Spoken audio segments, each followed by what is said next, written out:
Meta-analyses confirm percussive therapy increases range of motion significantly, but its ability to actually recover muscle strength is statistically zero.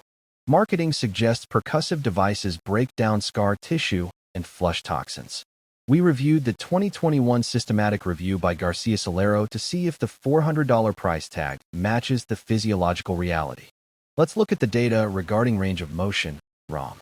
The meta-analysis aggregates results from multiple studies.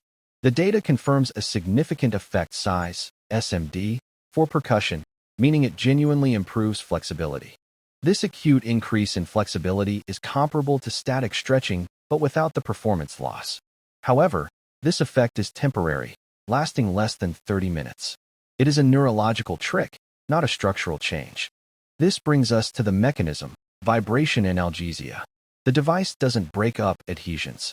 It overloads mechanoreceptors, effectively jamming the pain signal to your brain via the gate control theory. Compare this to foam rolling.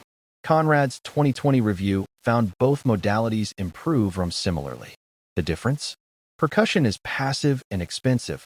Rolling is active and cheap. You are paying for convenience, not superior physiology. Now for the bad news, recovery. Marketing claims these devices flush lactic acid and restore strength faster. The peer-reviewed evidence finds no significant differences in muscle strength recovery at 24, 48, or 72 hours post-exercise. Regarding toxins or lactate clearance, your liver and kidneys handle this naturally.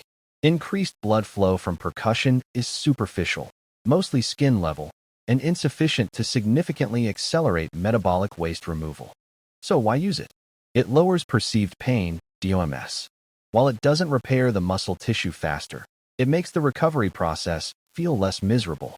This is a sensory benefit, not a cellular one. Here is the summary of the current meta-analysis. High efficacy for short-term range of motion. Moderate efficacy for pain perception. Null effect for strength recovery and athletic performance restoration. The verdict: use percussive therapy for a 2-minute pre-run warm-up to hack your nervous system for mobility. Don't rely on it to fix poor training load management. Science over marketing. Run smart.